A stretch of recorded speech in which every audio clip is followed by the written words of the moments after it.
नमस्कार फ्रेंड्स, स्वागत है आप सभी लोगों का कॉम्पिटिटिव एग्जाम चैनल पर। लूसेंट सीरीज में हम लोग आगे बढ़ेंगे और आज स्टार्ट करेंगे धातु का ही कुछ रह गया था संचारण, जो कि केमिस्ट्री में है। इसके पहले आप लोग जाइए प्ले लिस्ट चेक कीजिए, वहाँ पे आप लोग को कंप्लीट फिजिक्स मिल जाएगा, कंप्लीट बायोलॉजी मिल जाएगी और केमिस्ट्री का भी लगभग पार्ट्स जो हैं वो कंप्लीट हो गए हैं। 11 टॉपिक तक हो गया है, ठीक है, कुछ बस और बचे हुए हैं। तो आज हम लोग पढ़ेंगे धातु का संचारण और धातुओं से संबंधित जो प्रदूषक है या फिर और आगे का जो टॉपिक है इसको हम लोग सीखेंगे। तो धातुओं का उनकी सतह पर वायु एवं आर्द्रता के प्रभाव द्वारा नष्ट होना संचारण कहलाता है। तो संचारण क्या होती है कि जब कोई धातु वायु या आर्द्रता या किसी भी रीजन से, जरूरी नहीं है कि वायु और आर्द्रता से ही, किसी भी इफेक्ट की वजह से जब वो नष्ट होते हैं, जब वो उनके कुछ पार्ट्स झड़ने लगते हैं तो उसको संचारण कहते हैं, ठीक है, संचारण कहते हैं। लोहे में जंग लगना इसका एग्जाम्पल है और तांबा की सतह पे हरे रंग की परत चढ़ जाना भी इसका एग्जाम्पल है। आप लोगों ने देखा होगा कि चांदी की जो वस्तु होती है या चांदी के जो आभूषण होते हैं वो कुछ समय के बाद धीरे धीरे 10 साल 5 साल के बाद काली हो जाती हो। तो काली होने का क्या कारण होता है? तो उनके काले होने का कारण होता है संचारण, ठीक है। लोहे में जंग लगने के लिए वायु में ऑक्सीजन और नमी दोनों की आवश्यकता होती है और लोहे में जब जंग लगती है ना तो वो ऑक्सीजन से अपक्रिया करता है, इसके साथ साथ नमी से भी अपक्रिया करता है। तो लोहे में जंग लगने के लिए वायु में ऑक्सीजन और नमी दोनों की आवश्यकता होती है। लोहे में जंग लगना रासायनिक परिवर्तन का उदाहरण है और लोहे में जंग लग रहा है तो यह रासायनिक परिवर्तन है। आप लोग को पता होगा रासायनिक परिवर्तन, भौतिक परिवर्तन क्या होता है। रासायनिक परिवर्तन वह परिवर्तन है जिसके द्वारा कोई वस्तु अगर दूसरे पदार्थ में कन्वर्ट हो गया तो वह वापस अपनी अवस्था में नहीं आ सकता है, जबकि भौतिक में आ सकता है। मान लीजिए कि लोहा का संक्षारण हो गया तो क्या पुनः वो जो डिस्ट्रॉय हो गया, क्या वो लोहा उससे बना सकते हैं? नहीं ना। तो वो हो गया रासायनिक। जैसे दूध से दही बना दे तो क्या दही से वापस दूध बना देंगे? नहीं ना, ठीक है। लेकिन मोम अगर पिघल गया तो उसको हम फिर से मोम बना सकते हैं, मोम ही है वो, बस उसका अवस्था बदला है, तो वो भौतिक परिवर्तन है। तो यहाँ पे था कि चलिए आगे हम लोग बढ़ते हैं। जंग लगने से लोहे का भार बढ़ जाता है। देखिए अब यहाँ पे क्या कर रहा है, ऐसे हम लोग क्या सोचते हैं कि अरे लोहे में जंग लग गई, इसका मतलब है कि लोहे का कुछ हिस्सा खराब हो गया तो वो झड़ के गिर के खत्म हो गया, तो लोहे का वजन कम हो गया, पर ऐसा नहीं होता। लोहे में जंग लग गई है ना तो लोहा का वजन और बढ़ जाएगा। क्यों बढ़ जाएगा? क्योंकि उसमें वो टूट के गिरता नहीं है, तो बाद में गिरते हैं धीरे धीरे। पहले क्या होता है ना कि वो तो लास्ट का स्टेप है। सबसे पहले संक्षारण जब जंग लगती है ना तो क्या होती है कि उसमें ऑक्साइड और फिर जो होते हैं वायु और मिक्सअप होकर के उसमें और ज्यादा वो स्पेस बना लेते हैं, जिससे उनका भार बढ़ जाता है। लोहे में जंग लगने में बना इसे ऊपर पदार्थ फेरिस्फोरिक ऑक्साइड होता है। देखिए यहाँ पे बोल भी रहा है, इसका फॉर्मूला देखिए Fa2O3 इंटू X2। कुछ पानी के भी हिस्से रहते हैं क्योंकि उसमें देखिए यहाँ पर नमी बोल रहा है ना, जल के हिस्से और ऑक्सीजन।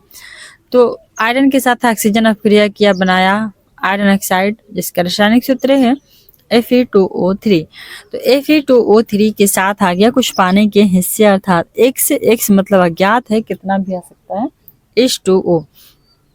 तो ये मिल के बन जाता है फेरिस्फेरिक ऑक्साइड और यही जो है फेरिस्फेरिक ऑक्साइड जो है यही संचारण या जंग का कार्य करता है। और चूंकि इसमें सिर्फ आयरन में एक्स्ट्रा इतना सारा चीज मिल गया मटेरियल, तो इसका वजन बढ़ेगा ना।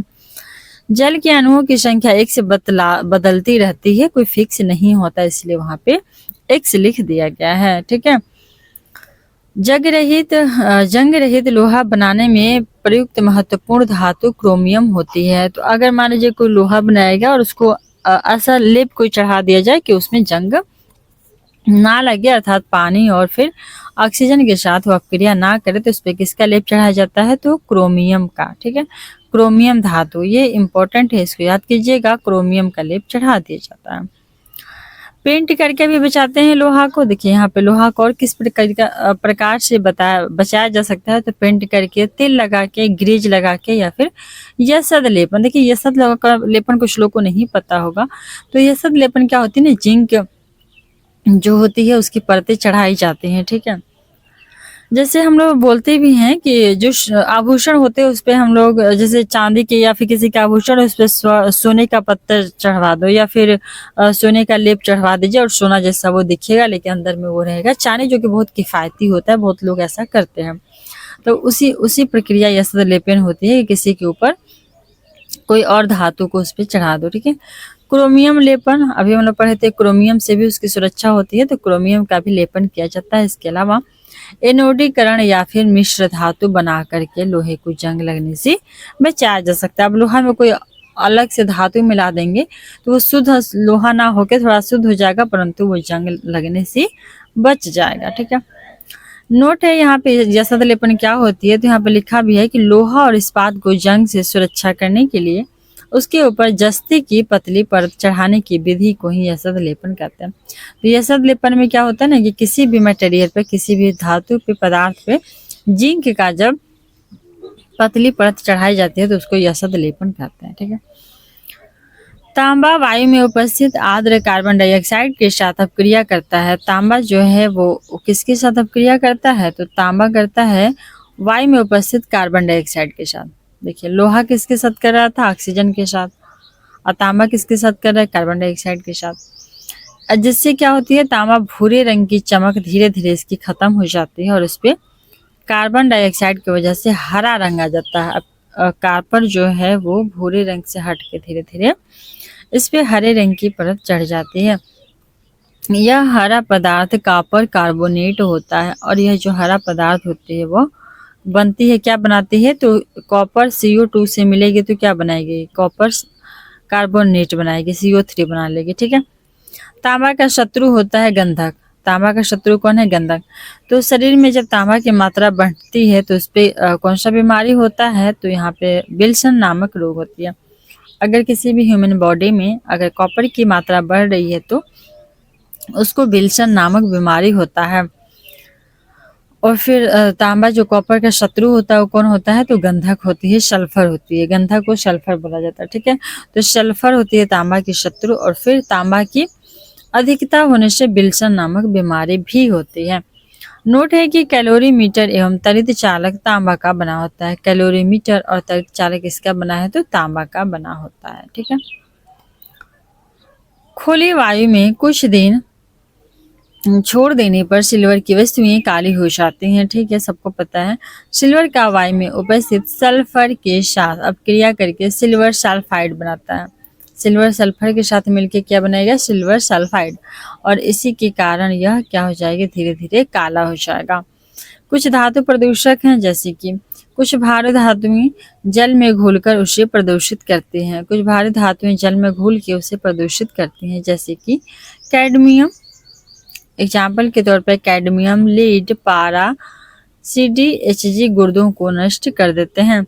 लेड गुर्दों, जिगर और मस्तिष्क तथा केंद्रीय तंत्रिका तंत्र को प्रभावित करता है। तो देखिए, कुछ धातुएं हैं जो पानी में होती हैं तो वो शरीर के लिए विषाक्त का कार्य करती हैं, हमारे शरीर को बहुत ज़्यादा नुकसान पहुंचाती हैं।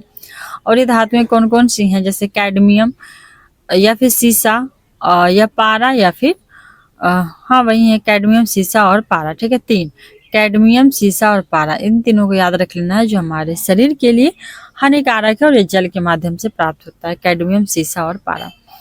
तो यहाँ पे सीसा किसको इफेक्ट करेगा, गुर्दा को, किडनी को, जिगर को, मस्तिष्क को और केंद्रीय तंत्रिका तंत्र को सीसा प्रभावित करता है। ठीक है। धातुओं से संबंधित विविध तथ्य यहाँ पे हैं। तो धातुओं का राजा कौन होता है, धातुओं का राजा सोना है। धातुओं का राजा सोना। ठीक है, धातुओं का राजा सोना। पृथ्वी के केंद्रीय भाग कोर में सबसे अधिक निकेल पाया जाता है, वहीं दूसरे स्थान पे पाए जाने वाला धातु लोहा है।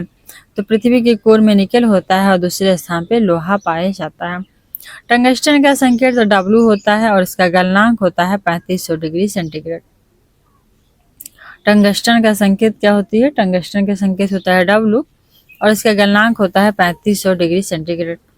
भारत में टंगस्टन का उत्पादन राजस्थान स्थित देगाना खान से होता है। भारत में टंगस्टन का उत्पादन कहाँ से हुआ है, तो भारत में टंगस्टन का उत्पादन हुआ है राजस्थान के देगाना खान से। ठीक है, टंगस्टन मिलता है राजस्थान के देगाना खान से। टंगस्टन तंतु के अपचयन को रोकने के लिए बिजली के बल्ब से हवा निकाल दी जाती है। ठीक है, टंगस्टन तंतु के उपचयन को रोकने के लिए बिजली के बल्ब से हवा निकाल दी जाती है। ठीक है, टंगस्टन के तंतु का उपचयन ना हो इसके लिए बिजली के बल्ब से हवा को निकाल दी जाती है। वही जिरकोनियम धातु ऑक्सीजन तथा नाइट्रोजन दोनों में जलते हैं। जिरकोनियम धातु ऑक्सीजन और नाइट्रोजन दोनों में जलते हैं। वेडिलियाइट जिरकोनियम का अयस्क है। वेडिलियाइट जिरकोनियम का अयस्क है। ठीक है, न्यूट्रिनो को अवशोषित करने के गुणों के कारण जिरकोनियम, कैडमियम एवं बोरान का उपयोग नाभिकीय रिएक्टर में किया जाता है। न्यूट्रॉन को अवशोषित करने के इनके गुण के कारण ही जिरकोनियम, कैडमियम एवं बोरान का उपयोग नाभिकीय रिएक्टर में होता है। बेराइल बेरिलियम धातु का मुख्य अयस्क होता है। बेराइल जो होता है वो बेरिलियम धातु का मुख्य अयस्क होता है। फ्रांसियम एक रेडियो सक्रिय द्रव धातु है। फ्रांसियम एक रेडियो सक्रिय द्रव धातु है। ठीक है, नेक्स्ट है स्टेनलेस सल्फाइड SnH2 को मोसाइक गोल्ड कहते हैं। स्टेनलेस सल्फाइड SnH2 को मोसाइक गोल्ड कहते हैं। इसका प्रयोग पेंट के रूप में होता है। स्टेनलेस सल्फाइड का प्रयोग पेंट के रूप में होता है। टीन अपरूपता प्रदर्शित करता है। ठीक है, टीन जो होती है टंगस्टन टीन जो होती है वो अपरूपता भी अपना प्रदर्शित करता है और यह स्टेनलेस सल्फाइड को मोसाइक गोल्ड भी कहते हैं, जिससे कि टिन हमें प्राप्त होता है। सोडियम धातु का संग्रहण सबको पता है मिट्टी के तेल में होता है। सोडियम का संग्रहण कहाँ होता है? तो मिट्टी के तेल में होता है। ठीक है, सोडियम का प्रयोग परावर्तक लैंपों में किया जाता है। सोडियम का प्रयोग परावर्तक लैंप में किया जाता है जो सड़कों पर या पार्किंग में रोशनी के लिए लगाए जाते हैं। सड़क पे या पार्क में रोशनी के लिए सोडियम के परावर्तक लैंप का उपयोग किया जाता है। द्रव सोडियम धातु का उपयोग नाभिकीय रिएक्टर में शीतलक के रूप में होता है। नाभिकीय रिएक्टर में शीतलक के रूप में द्रव सोडियम धातु का उपयोग होता है। नेक्स्ट है सोडियम हाइड्रोक्साइड। तो सोडियम हाइड्रोक्साइड का निर्माण कास्टनर कैलनर विधि एवं सोडियम कार्बोनेट का निर्माण सार्वे विधि के अनुसार होता है। सोडियम हाइड्रोक्साइड का निर्माण कास्टनर कैलनर विधि द्वारा होता है, वहीं सोडियम कार्बोनेट का निर्माण सार्वे विधि द्वारा होता है। Sodium hydroxide Castner Kellner, sodium carbonate Solvay. ठीक है, कार्बोनेट साल्वे। सोडियम क्लोराइड का उपयोग परीक्षक के रूप में किया जाता है। सोडियम क्लोराइड का उपयोग परीक्षक के रूप में किया जाता है और इसका मुख्य स्रोत है समुद्री जल। तो परीक्षक कहने का इन द सेंस है कि जैसे हम लोग देखते होंगे कि अचार वगैरह बनाते हैं ना, तो उसमें बहुत ज़्यादा नमक मिलाया जाता है। नमक इतना क्यों मिलाया जाता है? ताकि वो खराब ना हो, वो संरक्षण हो सके, वो प्रिजर्व हो सके। ठीक, तो प्रिजर्व करने के लिए जैसे बेंजोएट का उपयोग हो रहा था ना, सोडियम बेंजोएट का, खाना को सुरक्षित रखने के लिए भोजन को, उसी प्रकार से सोडियम क्लोराइड का भी प्रयोग होता है। ठीक है, और इसका मुख्य स्रोत है समुद्री जल, अर्थात कि समुद्र के जल से ये मिलता है और इसमें लगभग 2.7 से लेकर के 2.9% तक लवण होता है। बिना बूझे चूने के रासायनिक नाम है कैल्शियम ऑक्साइड। देखिए बिना बूझा है, अर्थात इसमें बूझा मतलब उसमें पानी डालेंगे तो बूझ जाएगा, तो बिना बूझा है तो इसमें सिर्फ ऑक्साइड होगा। ठीक है, बिना बूझा कैल्शियम ऑक्साइड। वहीं जब बूझ जाएगा तो कैल्शियम हाइड्रोक्साइड होता है, क्योंकि उसमें पानी भी आ जाता है, पानी में हाइड्रोजन होती है। ठीक है, शैली क्रिया में पट्टियों के रूप में कैल्शियम सल्फेट का प्रयोग होता है। तो जो प्लास्टर होते हैं, जैसे हाथ पर किसी का टूट जाता है, जब प्लास्टर होता है उस केस में क्या होता है ना, कैल्शियम सल्फेट का ही वहाँ पे पट्टी किया हुआ रहता है, CaSO4। ठीक है, प्लास्टर ऑफ पेरिस जिप्सम से बनता है। जिप्सम का क्या होती है रासायनिक सूत्र? अभी ऊपर हम लोग पढ़े थे, CaSO4 × 2H2O। ठीक है, जिप्सम का रासायनिक सूत्र होता है CaSO4 × 2H2O होता है। और प्लास्टर ऑफ पेरिस जो है वो जिप्सम से बनता है। प्लास्टर ऑफ पेरिस में यह 2H2O की जगह पे हो जाता है ½ H2O। ठीक है, नेक्स्ट एस्बेस्टास जो होती है वो कैल्शियम और मैग्नीशियम से बनती है। एस्बेस्टास जो है वो कैल्शियम और मैग्नीशियम से बनती है। पुताई की गई दीवारें कैल्शियम कार्बोनेट के बनने के कारण 3 से 4 दिनों में चमकदार दिखाई देती हैं। तो जब पुताई होता है तो उस टाइम क्या होते हैं ना, जो मकान घर होते हैं वो बहुत ज़्यादा ग्लो नहीं करते हैं, बहुत ज़्यादा चमकते नहीं हैं, परंतु 3 से 4 दिनों में कैल्शियम का कार्बोनेट बन जाता है, जिसकी वजह से क्या होती है, वो चमकने लगता है। बेरियम हाइड्रोक्साइड को बाराइटा वाटर कहते हैं। बेरियम हाइड्रोक्साइड को बाराइटा वाटर, बेरियम हाइड्रोक्साइड बाराइटा वाटर, ठीक है। बेरियम सल्फेट का उपयोग बेरियम मिल के रूप में उदर के एक्सरे में होता है। बेरियम सल्फेट का उपयोग बेरियम मिल के रूप में उदर के एक्सरे में होता है। बेरियम सल्फेट का उपयोग बेरियम मिल के रूप में, जो उदर होती है अर्थात पीठ का जो भाग होता है वहाँ पे एक्सरे के रूप में किसका प्रयोग होता है, बेरियम सल्फेट, ठीक है। आतिशबाजी के दौरान रंग जो बेरियम है उसकी उपस्थिति के कारण हरा रंग होता है, ठीक है। बेरियम के कारण हरा रंग, वहीं लाल चटक रंग जो होती है वो स्ट्रांसियम के कारण होता है। जब आतिशबाजी होती है, जब पटाखे फूटते हैं तो आसमान में देखते होंगे तो बहुत सारे कलर निकलते हैं, कुछ हरा, कुछ रेड, ऐसे बहुत सारे। तो हरा रंग जो निकलती है वो बेरियम के कारण, वहीं लाल चटक रंग होती है जो स्ट्रांसियम के कारण होती है। तो पटाखा फोड़ के हम लोग धातु ही बर्बाद कर रहे हैं क्या, इसका मतलब यही हुआ ना। बेरियम नाइट्रेट जो चमकीले हरे रंग का प्रकाश उत्सर्जित करती है, इसका उपयोग सिग्नल प्रदर्शित में भी होता है। अगर सिग्नल हरा रंग का देना है ना, वहाँ पर भी बेरियम नाइट्रेट का उपयोग किया जाता है। सीजियम तथा पोटेशियम का प्रयोग प्रकाश विद्युत सेल में इलेक्ट्रोड के रूप में होता है, क्योंकि जब प्रकाश अवशोषण के कारण ये इलेक्ट्रॉन का परित्याग करते हैं। तो सीजियम और पोटेशियम का प्रयोग प्रकाश विद्युत सेल में इलेक्ट्रोड के रूप में भी किया जाता है, क्योंकि प्रकाश अवशोषण के कारण ये इलेक्ट्रॉन का परित्याग करते हैं, ठीक है। कैल्शियम और मैग्नीशियम की जैव महत्ता क्या है। एक वयस्क व्यक्ति में करीब 25 ग्राम मैग्नीशियम होती है और 1200 ग्राम कैल्शियम। बताइए, इतना कम है, 25 ग्राम ही मात्रा होती है मैग्नीशियम, और जबकि कैल्शियम होता है 1200 ग्राम होता है, ठीक है। जबकि लोहा मात्र 5 ग्राम होती है, तांबा 0.06 ग्राम होती है। मानव शरीर में इनकी दैनिक आवश्यकता 200 से 300 मिलीग्राम अनुमानित की गई है। सोडियम और पोटेशियम की जैव उपयोगिता क्या है। पोटेशियम की जैव उपयोगिता 70 केजी के वजन वाले एक सामान्य व्यक्ति में लगभग 90 ग्राम सोडियम होती है और 170 ग्राम पोटेशियम देखने को मिलता है। सोडियम आयन शिरा संकेतों के संचरण के लिए उत्तरदायी है। सोडियम आयन शिरा के बीच में संकेत, जैसे शिरा होती है ना जिसमें अशुद्ध रक्त बहती है, तो उसमें संकेतों के संचरण के लिए उत्तरदायी है सोडियम आयन, ठीक है। और हमारे शरीर में कितना होता है, 70 केजी सोडियम होती है और 170 ग्राम पोटेशियम होती है। 70 केजी नहीं, सॉरी, 70 केजी अगर मनुष्य का वजन है तो उसमें 90 ग्राम सोडियम होती है और 170 ग्राम पोटेशियम। तो 70 केजी वाले वजन के व्यक्ति में 90 ग्राम सोडियम, 170 ग्राम पोटेशियम होती है।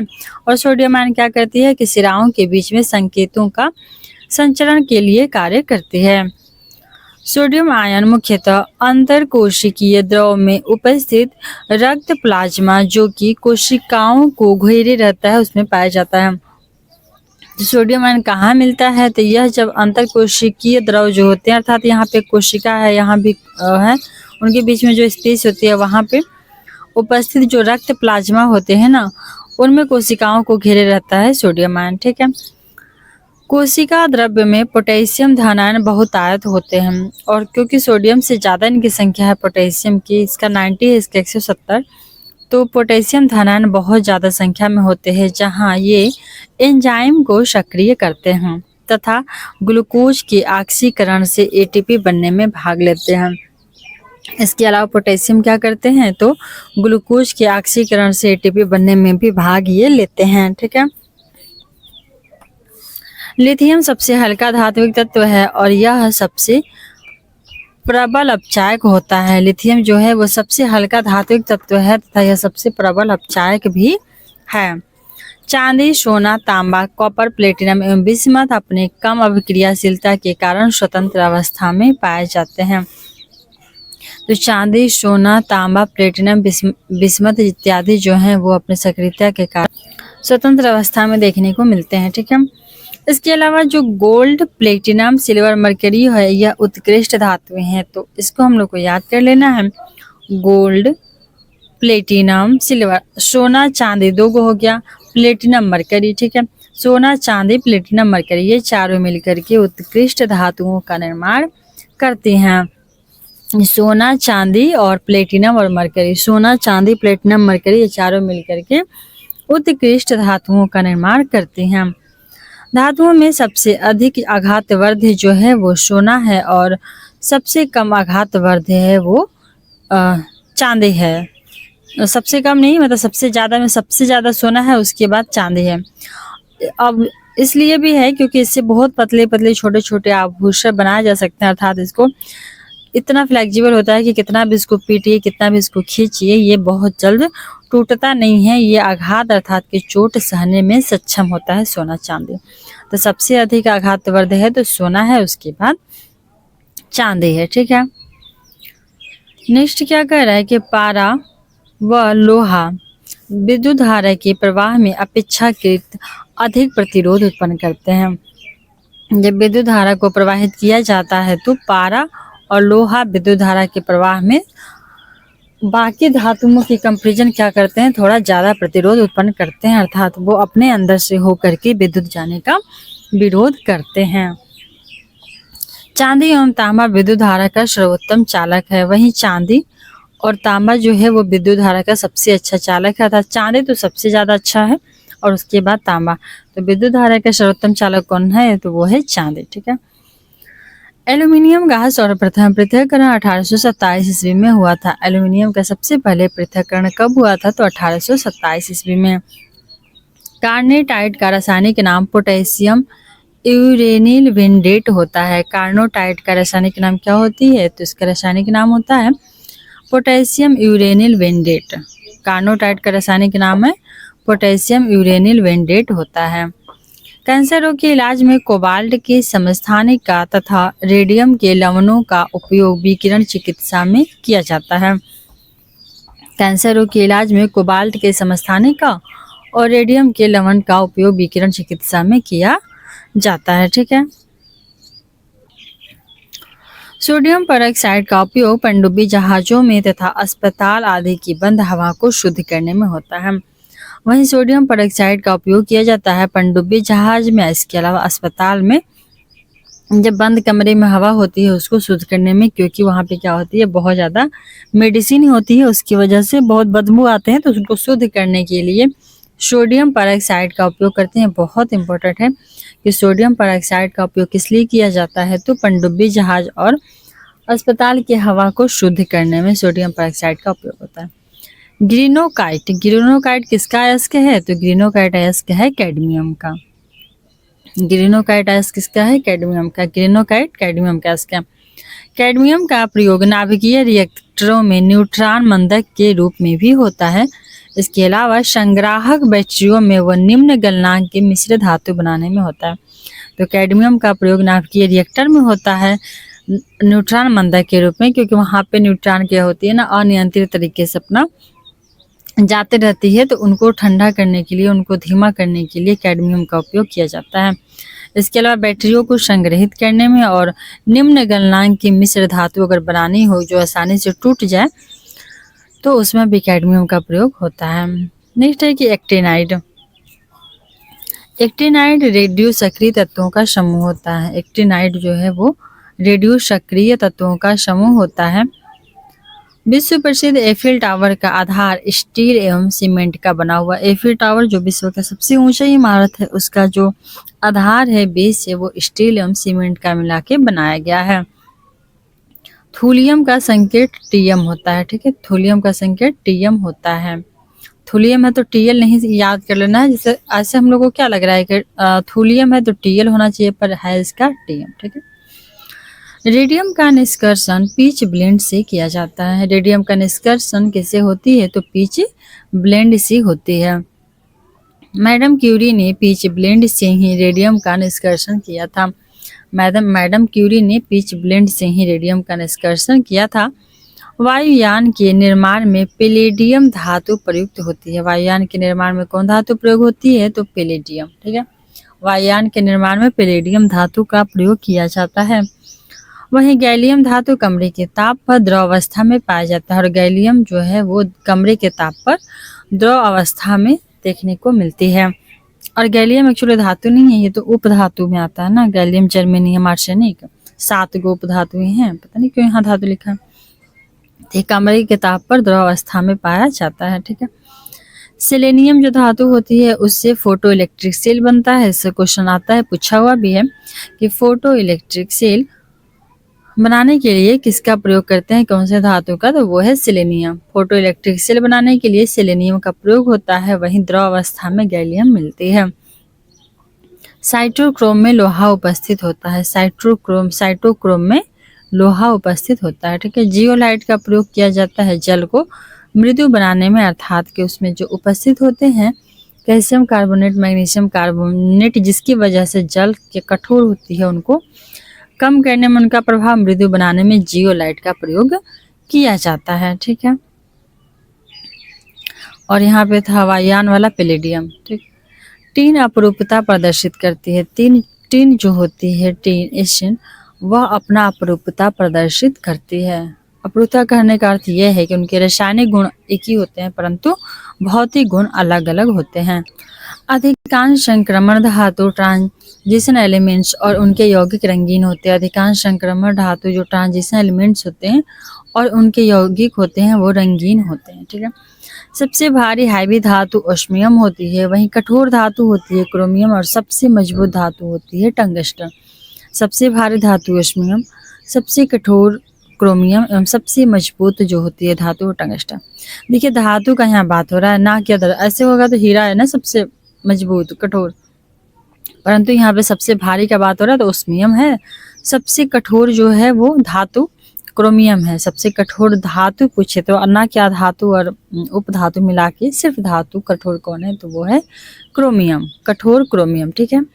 और मजबूत कहा जाए सबसे ज्यादा तो वो टंगस्टन है, क्योंकि टंगस्टन का ही देखते होंगे हम लोग, लैंप पंप होता है उसमें जो बनाया जाता है कितना पतला होता है, कितना एकदम दिखता भी नहीं है और कितनी मजबूती से वो इलेक्ट्रिक का प्रवाह करता है। और सबसे भारी ओस्मियम इसलिए होता है क्योंकि हम लोग देखेंगे पीरियोडिक टेबल तो उसमें सबसे नीचे होती है, इसकी परमाणु संख्या सबसे ज्यादा होती है धातुओं में, इसलिए यह सबसे भारी होता है, ठीक है।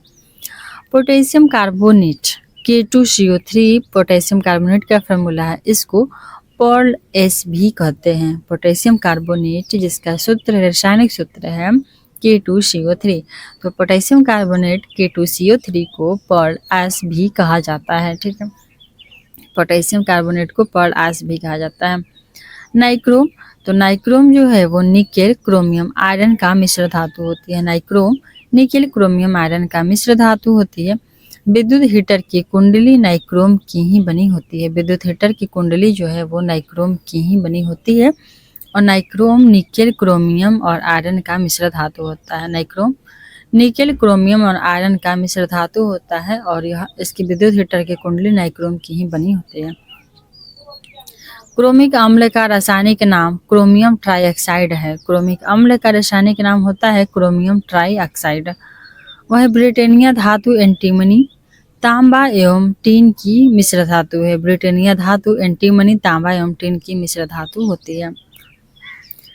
क्रोमिक अम्ल में क्रोमियम ट्राइऑक्साइड, क्रोमिक अम्ल में क्रोमियम ट्राइऑक्साइड होता है, वहीं ब्रिटेनिया में एंटीमनी तांबा टीन। ब्रिटेनिया में antimony plus copper plus SN, तो इसको ऐसे याद करेंगे SbSn एक साथ में, SbSn और copper, Sb antimony plus SN tin plus copper, तो SbSn और कॉपर मिलके ब्रिटेनिया धातु बनाता है, ठीक है। बारूद, तो बारूद में 75% पोटेशियम नाइट्रेट होती है।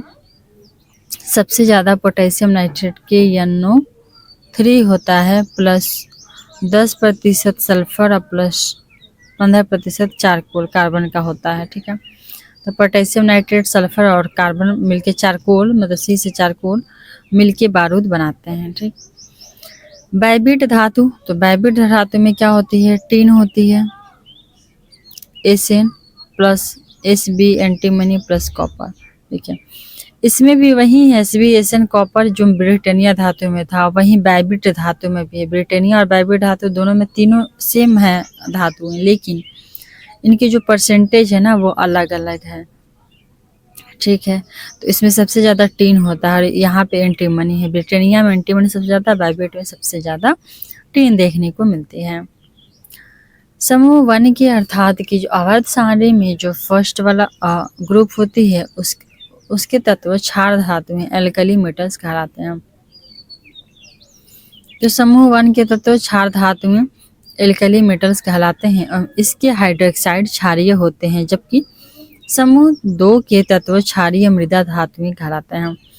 तो समूह 1 के तत्व क्षार धातुएं एल्कली मेटल्स कहलाते हैं और वहीं समूह 2 के तत्व क्षारीय मृदा धातुएं एल्कलीन अर्थ मेटल्स कहलाते हैं। टाइटेनियम को रणनीतिक धातु स्ट्रैटेजिक मेटल कहते हैं। टाइटेनियम को रणनीतिक धातु या फिर स्ट्रैटेजिक मेटल कहा जाता है टाइटेनियम को, क्योंकि इसका उपयोग रक्षा उत्पादन में होता है। टाइटेनियम को रणनीतिक धातु स्ट्रैटेजिक मेटल कहा जाता है क्योंकि इसका उपयोग रक्षा उत्पादन में देखने को मिलता है। यह इस्पात के बराबर मजबूत है, लेकिन भार में उसका आधा गुण वाला धातु होता है। टाइटेनियम जो होता है वो इस्पात के जैसा मजबूत होता है, लेकिन इसका वजन क्या होती है, इस्पात से थोड़ा कम होती है। इसलिए इसका उपयोग बहुत ही उच्च कार्यों में, जैसे वायुयान का फ्रेम बनाना है, क्योंकि वहाँ पे बहुत वजन की आवश्यकता नहीं होती है बल्कि मजबूती की आवश्यकता होती है। तो कोई भी धातु जो कम वजन में ज़्यादा किफ़ायती मजबूती दे तो उसी को ही प्रीफर करना चाहिए। तो वायुयान का फ्रेम इसीलिए टाइटेनियम से बनता है और इंजन बनाने में और नाभिकीय रिएक्टरों में भी इसका उपयोग होता है, क्योंकि इस्पात वहाँ पे बहुत ज़्यादा हैवी भारी हो जाती है।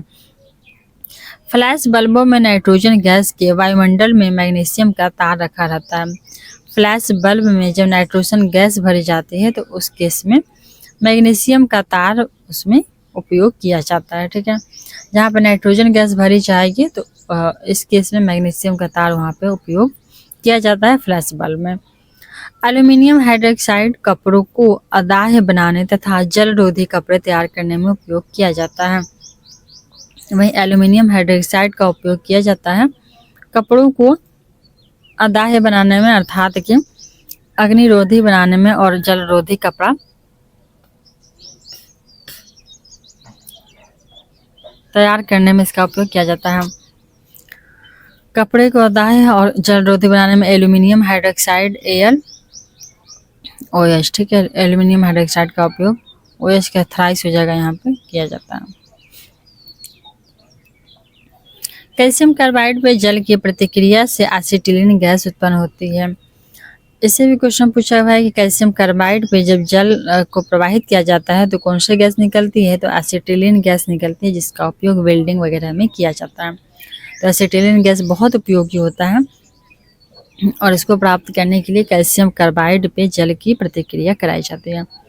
पिटवान लोहा और आयरन में कार्बन की मात्रा सबसे कम होती है, 0.12 से 0.25% होती है। अतः यह अपेक्षाकृत शुद्ध होता है क्योंकि इसमें कार्बन की मात्रा अत्यंत ही कम पिटवा लोहा में होती है, 0.12 से 0.25% ही होती है। ठीक है, आयरन ऑक्साइड Fe2O3 के साथ एल्यूमिनियम की अपक्रिया का उपयोग रेल की पटरी एवं मशीनों की पुर्जों के दरारों को जोड़ने के लिए किया जाता है। इस अपक्रिया को थर्मिट अपक्रिया कहते हैं। तो थर्मिट अपक्रिया किसे कहते हैं, तो थर्मिट अपक्रिया देखने को मिलता है जब आयरन ऑक्साइड Fe2O3 प्लस इसके साथ अपक्रिया करे एल्यूमिनियम। तो Fe2O3 एल्यूमिनियम आयरन ऑक्साइड के साथ एल्यूमिनियम जब अपक्रिया करता है तो उस अपक्रिया को थर्मिट अपक्रिया कहा जाता है और इसका उपयोग किया जाता है दरार या पटरी वटरी को जोड़ तोड़ करने में। ठीक है, शरीर में लोहे की कमी से एनीमिया रोग होती है और अधिकता से लौहमयता रोग होती है। कोई भी पदार्थ या कोई भी धातु या तत्व का शरीर में अधिकता या कमी से कोई बीमारी जरूर उत्पन्न होती है। उसी प्रकार से अगर लोहे की कमी हो जाती है तो इसमें एनीमिया देखने को मिलता है, जो कि बच्चों में बहुत ज़्यादा होती है। वहीं अगर लोहा बहुत अधिक हो गया तो लौहमयता देखने को मिलती है। ठीक है, अफ्रीका के बांटू आदिवासी, अफ्रीका के कौन से आदिवासी, तो बांटू आदिवासी। अफ्रीका के बांटू आदिवासियों में लौहमयता सिडरोसिस रोग पाया जाता है। अफ्रीका के बांटू आदिवासियों में लौह महता या सिटेरोसिस रोग पाया जाता है। ऐसा उनमें इसलिए होता है क्योंकि वो लोहे के बर्तन में बियर सेवन करते हैं। तो लोहे के बर्तन में बार बार बियर सेवन करने या खाने से क्या हो जाती है, लौह महता या बांटू रोग में हो जाती है, मतलब सिटेरोसिस हो जाती है, जो कि बांटू आदिवासियों में देखने को मिलती है। ठीक। कैल्शियम फास्फेट मानव हड्डियों में सर्वाधिक मात्रा में पाया जाता है। कैल्शियम फास्फेट मानव की हड्डियों में सबसे अधिक मात्रा में पाया जाता है। वहीं टीन की अधिक मात्रा युक्त कांसा को श्वेत कांसा कहते हैं। टीन की अधिक मात्रा युक्त कांसा को श्वेत कांसा कहता है, अर्थात कि वैसा कांसा कांसा जिसमें कॉपर प्लस जिंक मिलके बना होता है। अगर इसमें एसन भी है, मतलब कि टीन भी है, कॉपर जिंक में टीन भी आ गया, तो वो कांसा कहलाएगी श्वेत कांसा। ठीक है।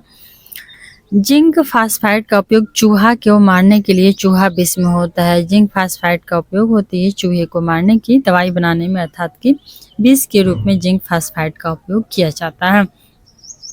लकड़ी के वस्तुओं को कीड़ों से बचाने के लिए उस पर जिंक क्लोराइड का लेपन किया जाता है। लकड़ी की वस्तु कोई है, उसमें कुछ समय के बाद, कुछ वर्षों के बाद उसमें कीड़े लग जाते हैं और धीरे धीरे उसको डिस्ट्रॉय कर देते हैं। तो उसको बचाने के लिए उस पर जिंक क्लोराइड का लेपन कर देना चाहिए, या फिर लोग कर देते हैं, जिससे क्या होती है कि लकड़ी जो होती है वो कीड़ों के गलाने से, सड़ने से बच जाती है। ठीक है। तो कीड़ों से बचने के लिए जिंक क्लोराइड का लेपन किया जाता है। Zinc chloride. जिंक ऑक्साइड को जस्ते का फूल कहते हैं। जिंक ऑक्साइड को जस्ते का फूल कहा जाता है। जस्ते का फूल जिंक ऑक्साइड, जस्ते का फूल जिंक ऑक्साइड। ठीक है। इसका व्हाइट या चाइनीज व्हाइट के नाम से सफ़ेद पेंटों में प्रयोग किया जाता है। और जिंक ऑक्साइड का उपयोग होता है व्हाइट या चाइनीज व्हाइट के नाम से सफ़ेद पेंट बनाने में। इसका उपयोग मरहम में भी किया जाता है और चेहरा का क्रीम बनाने में, क्योंकि यह व्हाइट कर देता है। तो चेहरा किसी को व्हाइट करना है तो वो जिंक ऑक्साइड का उपयोग कर सकता है, बहुत कम मात्रा में। ऐसा नहीं है कि डायरेक्ट यूज करने पर हानिकारक हो सकते हैं। सिल्वर क्लोराइड को हार्न सिल्वर भी कहते हैं। सिल्वर क्लोराइड को हार्न सिल्वर भी कहा जाता है। इसका उपयोग फोटोक्रोमेटिक कांच बनाने में होती है। सिल्वर क्लोराइड को हार्न सिल्वर कहा जाता है। इसके अलावा इसका उपयोग फोटोक्रोमेटिक कांच को बनाने में होता है। वहीं सिल्वर आयोडाइड का उपयोग कृत्रिम वर्षा को कराने में होती है। सिल्वर आयोडाइड का उपयोग कृत्रिम वर्षा को कराने में की जाती है। Silver nitrate.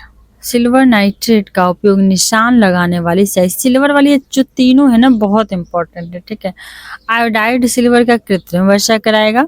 सिल्वर का क्लोराइड को से क्या होगा, हार्न सिल्वर कहलाता है, वो फोटोक्रोमेटिक कांच बनाता है। और वहीं सिल्वर का नाइट्रेट जो रहता है, तो जब ओट लोग देने जाते हैं तो उसमें उंगलियों पे जो सबसे लिटिल फिंगर होती है उस पर निशान लगाया जाता है स्याही का, तो वही सिल्वर नाइट्रेट का बना हुआ रहता है। सूर्य के प्रकाश में अपघटित हो जाने के कारण इसी रंगीन बोतलों में रखा जाता है। और जो स्याही होती है ना, चूंकि सूर्य के प्रकाश में सिल्वर नाइट्रेट अपघटित हो जाती है और इसलिए इसको रंगीन बोतल में रखा जाता है। ठीक है। रंगीन बोतल में इसको रखा जाता है। सिल्वर ब्रोमाइड का उपयोग फोटोग्राफी में होती है। अब सिल्वर ब्रोमाइड भी आ गया, चार हो गया। तो सिल्वर आयोडाइड वर्षा, सिल्वर क्लोराइड हार्ड सिल्वर था, सिल्वर जो नाइट्रेट है वो स्याही के रूप में, और सिल्वर ब्रोमाइड जो है वो फोटोग्राफी के उपयोग में काम आती है। ठीक है।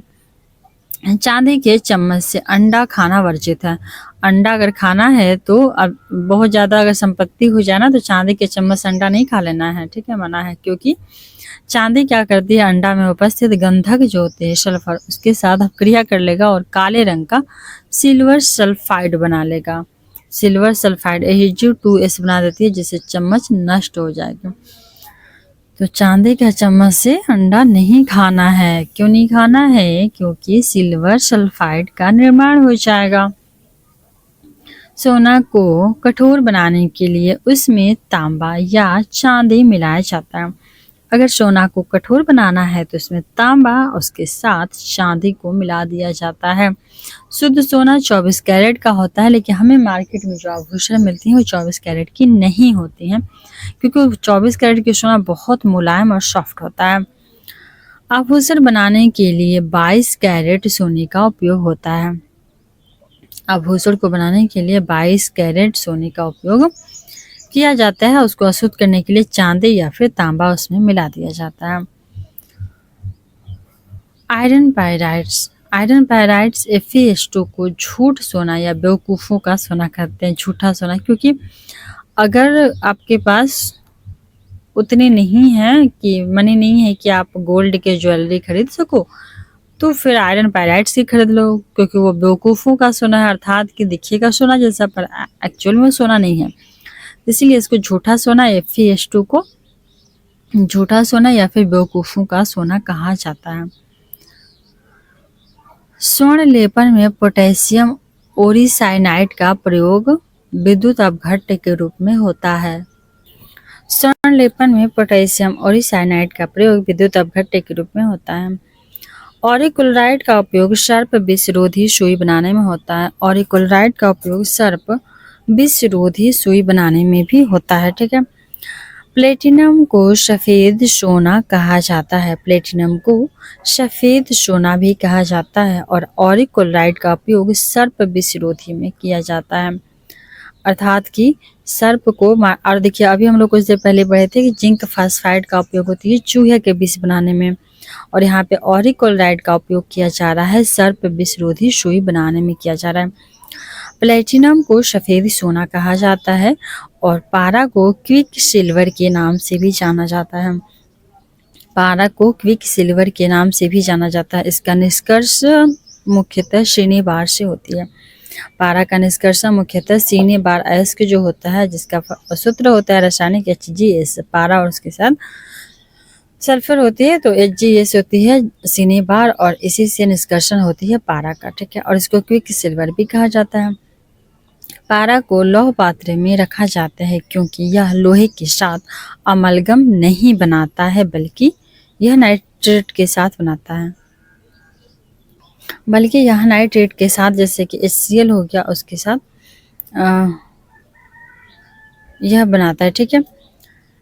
ट्यूबलाइट में सामान्यतः पारा का वाष्प और आर्गन गैस भरी जाती है। ट्यूबलाइट जो होती है, घरों में जो ट्यूबलाइट यूज होती है उसमें पारा का वाष्प रहता है और उसके साथ ही आर्गन का वाष्प या आर्गन का गैस भी भरा जाता है। पारा का वाष्प और आर्गन गैस ट्यूबलाइट में भरा जाता है।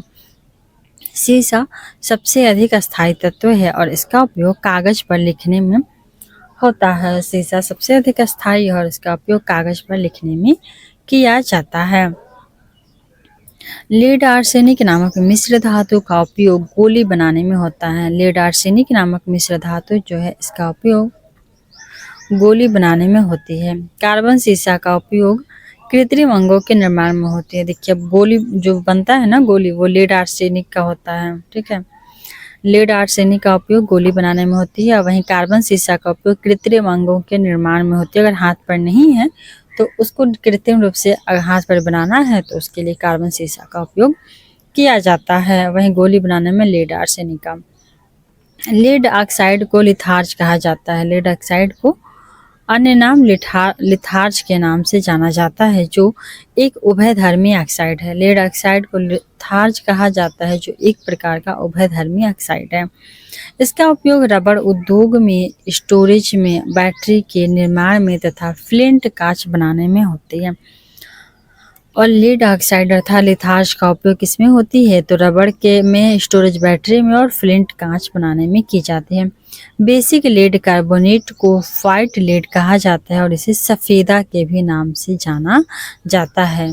वैसे तो सफ़ेद सोना हम लोग पढ़े थे प्लेटिनम, सफ़ेद सोना प्लेटिनम को कहा जाता है, और वहीं सफ़ेद अगर व्हाइट लेड या सफ़ेद शीशे की बात की जाए तो वो होती है लेड का कार्बोनेट। ठीक है। लेड का कार्बोनेट को व्हाइट लेड या सफ़ेदा कहा जाता है।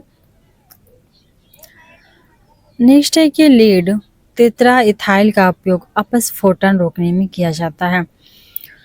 लेड टेट्रा इथाइल का उपयोग किया जाता है अपस्फोटन को रोकने में। लेड पाइप पीने के जल को ले जाने के लिए उपयुक्त नहीं होते हैं। जो शीशे का पानी होता है, मतलब जो पाइप होती है, ऐसे भी हम लोग को पता है कि शीशे का जो पाइप होगा उसमें अगर पीने के जल को कैरी किया जा रहा है तो उपयोग नहीं होता है, क्योंकि यह क्या करता है ना कि वायु जो होती है मिश्रित जल के साथ घुल करके विषैले लेड हाइड्रोक्साइड उत्पन्न करती है। तो पानी मिल जाएगा H2O और इसमें से एक OH निकल जाएगा, मतलब कि पानी से OH हाइड्रोक्साइड अलग हो जाएगा, और फिर जो लेड का पाइप था उसमें से Pb लेड, तो ये दोनों मिल करके लेड ऑक्साइड बना देता है, जो कि विषैला होता है। विद्युत उपकरणों में प्रयुक्त होने वाला फ्यूज तार लेड और टिन का बना होता है। विद्युत उपकरण में जो फ्यूज तार होता है वो किसका बना होता है, तो लेड का, Pb प्लस एसएन का, लेड का और फिर टिन का मिलके बना होता है। Pb और एसएन लेड और टिन का, ठीक है। यूरेनियम को आशा धातु कहा जाता है क्योंकि यूरेनियम से बहुत आशाएं हैं, ठीक है। भारत में यूरेनियम का सबसे अधिक उत्पादन झारखंड में होता है, और यूरेनियम का समस्थानिक जो रेडियो सक्रियता है 92, और यहाँ पे 294, तो यह रेडियो सक्रियता प्रदर्शित यूरेनियम 294, यहाँ पे 92 जो होते हैं ना वो यूरेनियम होती है, रेडियो सक्रिय होती है। लेकिन यहाँ पे हमको लग रहा है 231 या 91 कुछ दिया हुआ है, यह रेडियो सक्रियता प्रदर्शित नहीं करती है, ठीक है, क्योंकि यूरेनियम के बहुत सारे समस्थानिक होते हैं। तो कुछ समस्थानिक रेडियो सक्रियता प्रदर्शित करती है 294 वाला यहाँ ऊपर जो होती है, परंतु और बाकी जो होते हैं वो नहीं करते हैं। यूरेनियम कार्बाइड का उपयोग हाइबर विधि में अमोनिया के उत्पादन में उत्प्रेरक के रूप में किया जाता है। वहीं यूरेनियम का उपयोग परमाणु ऊर्जा के उत्पादन में भी होता है। यूरेनियम कार्बाइड का उपयोग हाइबर विधि में अमोनिया के उत्पादन में उत्प्रेरक के रूप में किया जाता है। यूरेनियम का उपयोग परमाणु ऊर्जा के उत्पादन में भी होता है, ठीक है। यूरेनियम कार्बाइड का उपयोग अमोनिया के उत्पादन में और इसके अलावा परमाणु ऊर्जा का उत्पादन में प्रयोग किया जाता है। यूरेनियम के नाइट्रेट एसीटेट का उपयोग फोटोग्राफी में होता है। यूरेनियम का नाइट्रेट एवं एसीटेट का उपयोग फोटोग्राफी में देखने को मिलता है। यूरेनियम के नाइट्रेट का उपयोग फोटोग्राफी में मिलता है, ठीक है। यूरेनियम धातु का निष्कर्षण मुख्यतः इसके अयस्क पिच ब्लेंड से ही किया जाता है, या इसका अयस्क पिच ब्लेंड के रूप में यूरेनियम विद्यमान होता है। वहीं प्लूटोनियम एक भारी रेडियो सक्रिय धातु है। प्लूटोनियम एक भारी रेडियो सक्रिय धातु है और यह एक्टिनाइड श्रेणी का सदस्य होता है, और इसका उपयोग परमाणु बम बनाने में किया जाता है। जो जापान में नागासाकी पे परमाणु बम गिराया गया था 1945 में, तो वहाँ पे नागासाकी पे जो बम गिरा था उसमें प्लूटोनियम से ही बनाया गया हुआ था। हरा कशिश, उजला थोथा, नीला थोथा बहुत इंपॉर्टेंट है, इसको तो याद कर ही लेना है। हरा कशिश जिसका रासायनिक सूत्र होता है Fe(SO4)7H2O। पानी का 7 अणु रहेगा, और मतलब सब में लगभग 7 ही अणु होता है, बस एक में होता है यहाँ पे नीला थोथा में 5 अणु, और बाकी सब में देखिए 7 अणु यहाँ भी है, लाल थोथा में भी 7 अणु है, हरा कशिश में भी 7 अणु है, उजला थोथा में भी 7 अणु है पानी के, और फिर सिर्फ और सिर्फ नीला थोथा में जो होती है वो 5 अणु होते हैं पानी के, ठीक है। और बाकी सबके ये वाले जो आगे वाले हैं ना कंपोनेंट, उसको बस याद करना है। तो हरा कशिश आयरन का सल्फेट होता है, और सल्फेट भी सब में कॉमन, अर्थात सल्फेट सब में है, ठीक है। सल्फेट भी कॉमन है, पानी भी कॉमन है, सिर्फ नीला थोथा का जो वाटर है वो 5 अणु होता है, और सल्फेट सब में है। तो हरा कशिश में आयरन का सल्फेट है, उजला थोथा में जिंक का सल्फेट है, उसे भी जिंक रहता है, जिंक ऑक्साइड उजला था ना, तो उजला थोथा में जिंक का रहता है, और फिर हरा कशिश में आयरन का, वही नीला थोथा में कॉपर का होता है, और लाल थोथा में कोबाल्ट देखने को मिलता है, ठीक है। हरा में आयरन हो जाएगा, उजला में जिंक हो जाएगा, नीला में कॉपर और लाल में कोबाल्ट, नीला में कॉपर, लाल में कोबाल्ट, हरा में आयरन, उजला जिंक, ठीक है। तो फेरस सल्फेट को हरा कशिश जो है ग्रीन विट्रियोल फेरस सल्फेट को कहते हैं, इसे रोमन विट्रोल भी कहा जाता है। हरा कशिश को रोमन विट्रोल भी कहा जाता है, और यह आयरन का सल्फेट होता है पानी के 7 अणु के साथ। वहीं उजला थोथा व्हाइट विट्रोल जो है उसको जिंक सल्फेट कहा जाता है, यह जिंक का सल्फेट होता है 7 अणु पानी के साथ। नीला थोथा कॉपर का सल्फेट होता है, और इसमें होती है 5 अणु सिर्फ पानी के, और इसे ही नीला थोथा को ही तूतिया कहा जाता है। हरा कशिश को रोमन विट्रोल और नीला थोथा को तूतिया। तो पूछता है कि तूतिया किसे कहते हैं, तो नीला थोथा को, जो कॉपर का सल्फेट होती है। लाल थोथा कोबाल्ट के सल्फेट को कहते हैं और इसके साथ 7 अणु पानी के होते हैं। ठीक है। जिंक फास्फाइड का उपयोग चूहा मारने की दवा बनाने में, पहले भी हम लोग पढ़ चुके हैं कि जिंक फास्फाइड का उपयोग चूहा मारने वाली दवा बनाने में किया जाता है और इसका उपयोग कृंतकनाशी में भी होता है। अर्थात कुल मिला के इसका विष होता है जो कि कीड़े मकोड़ों या चूहा को मारने में प्रयोग होता है। इसके अलावा जिंक फास्फेट रंगने का काम आने वाला तीखा पदार्थ है, इसे कलर भी किया जाता है। जिंक फास्फेट रंगने का भी काम आने वाला तीखा पदार्थ है। जिंक कार्बोनेट और जलीय जिंक सिलिकेट के प्राकृतिक अभिमिश्रण खनिज का सामान्य नाम कैलामाइन है। तो जिंक कार्बोनेट और जलीय जिंक सिलिकेट के प्राकृतिक अभिमिश्रण खनिज का सामान्य नाम कैलामाइन है। मैग्नीशियम कार्बोनेट किसी भी टूथपेस्ट का मुख्य घटक होती है। मैग्नीशियम कार्बोनेट किसी भी टूथपेस्ट का मुख्य घटक होता है। जिंक फास्फेट रंगने का काम आने वाला तीखा पदार्थ होता है। वहीं जिंक कार्बोनेट और जलीय जिंक सिलिकेट के प्राकृतिक अभिमिश्रण खनिज का सामान्य नाम कैलामाइन है। मैग्नीशियम कार्बोनेट किसी भी टूथपेस्ट का मुख्य घटक होता है। मैग्नीशियम कार्बोनेट किसी भी टूथपेस्ट का मुख्य घटक है। धात्विक बेरिलियम का उपयोग एक्स किरण नली में वातायन या विंडो के लिए किया जाता है। धात्विक बेरिलियम का उपयोग किया जाता है एक्स किरण नली में वातायन विंडो के लिए बनाया जाता है। ठीक है। मैग्नीशियम का उपयोग, मैग्नीशियम का चूर्ण हो या फिर मैग्नीशियम का फीता हो, इन दोनों का उपयोग चमकीले पाउडर तथा बल्ब, तापदीप्ति बम और संकेतक में होती है। तो मैग्नीशियम का उपयोग चमकीला पाउडर, बल्ब, तापदीप्ति बम और संकेतक में किया जाता है। कैल्शियम का उपयोग ऑक्साइडों से उन धातुओं के निष्कर्षण में होता है जिन्हें कार्बन द्वारा अपचयित करना संभव नहीं है। अर्थात कि जिन धातुओं का निष्कर्षण उनके अयस्कों से कार्बन द्वारा संभव नहीं है, तो उनका उपयोग कैल्शियम का ऑक्साइड के साथ अपचयन किया जाता है। कैल्शियम तथा बेरियम का उपयोग निर्वात नली से वायु निष्कासन करने में किया जाता है। कैल्शियम और बेरियम का उपयोग किया जाता है निर्वात नली से वायु को हटाने में, निष्कासन करने में, क्योंकि निर्वात में कोई भी मटेरियल नहीं होना चाहिए, यहाँ तक कि वायु भी नहीं होना चाहिए। तो वायु को निकालने के लिए कैल्शियम और बेरियम का उपयोग निर्वात नली में किया जाता है। कैल्शियम एवं बेरियम उच्च ताप पर एवं ऑक्सीजन एवं नाइट्रोजन से क्रिया करते हैं। कैल्शियम और बेरियम उच्च ताप पर ऑक्सीजन और नाइट्रोजन से क्रिया करते हैं। क्विक सिल्वर पारा को कहा जाता है। क्विक सिल्वर पारा को कहा जाता है। यह सदा किसी भी अमलगम का एक घटक होता है। क्विक सिल्वर पारा को कहा जाता है और यह किसी भी अमलगम का एक घटक होता है। क्विक सिल्वर, क्योंकि बिना पारा के अमलगम नहीं बनता है। ठीक है। HCl रहता है और HNO3 होता है ना, और पारा भी होता है। मोनाजाइट बालू में थोरियम पाया जाता है। मोनाजाइट बालू में थोरियम पाया जाता है। थोरियम कहाँ पाया जाता है, तो मोनाजाइट बालू में। मोबाइल फोन बैटरियों में मुख्यतः लिथियम धातु का प्रयोग किया जाता है। मोबाइल फोन का जो बैटरी बनता है उसमें लिथियम धातु का प्रयोग किया जाता है। लिथियम। प्याज लहसुन में गंध जो आती है वो पोटेशियम की उपस्थिति के कारण होती है। प्याज लहसुन में अक्सर गंध देखने को मिलती है, तो वो किसकी वजह से होती है, तो वह होती है पोटेशियम की उपस्थिति के कारण होती है। पोटेशियम ब्रोमाइड का उपयोग फोटोग्राफी में होता है। पोटेशियम ब्रोमाइड का उपयोग फोटोग्राफी में होती है और मोनो पोटेशियम टार्टरेट का उपयोग बेकरी में होता है।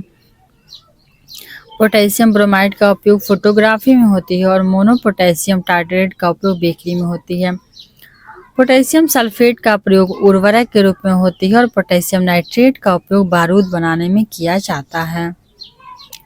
पोटेशियम ब्रोमाइड का उपयोग फोटोग्राफी में होती है, वहीं मोनो पोटेशियम टार्टरेट का उपयोग बेकरी में, पोटेशियम सल्फेट का प्रयोग उर्वरक के रूप में और पोटेशियम नाइट्रेट का उपयोग बारूद बनाने में किया जाता है।